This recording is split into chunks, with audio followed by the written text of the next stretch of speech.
Welcome back to Northwest Elite Spirit, the channel you come to train your mind, body, and spirit. I'm Coach Brian. If you haven't hit that subscribe button yet, do that now and make sure to ring the notification bell to stay up to date on all of my newest releases.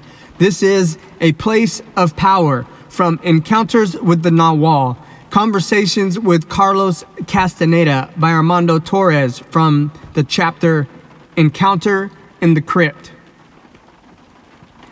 After describing his task, Carlos rose from the bench and went closer to the rail around the entrance to the crypt below the church. I followed him. Pointing at the stairway with his chin, he told me, "You should go down there. Inside, you'll see a circle in the floor, which corresponds to the exact center of the main dome of the church. According to tradition, that is the original place where Cuauhtémoc, the last Aztec emperor, was buried." I asked him how historically accurate that information was. He replied that he did not know, but that the catacomb was an interesting place regardless. He said, "All I want you to do is stand for a while in the center of that circle with your eyes closed, to tune yourself into the energy of the place.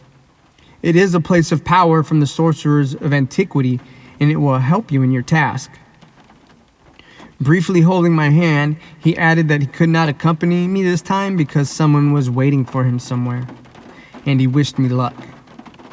Without giving me time to react, he turned and left. Carlos's attitude, asking me to go down in the crypt, and then his leaving in a hurry, left me confused. I did not know what to do. With some misgivings, I leaned out over the narrow stairway and felt a cold, humid breeze. Filled with an irrational apprehension, I went down the stone steps to the entrance door. The crypt was empty. It had a gloomy air, was poorly lit, and smelled of mold and the dust of centuries. And it was utterly quiet.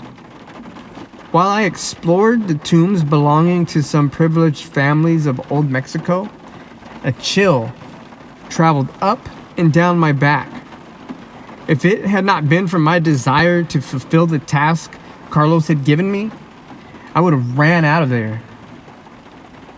Trying to control my overexcited imagination, I placed myself in the place Carlos had indicated, a circular space defined by the intersection of two passageways.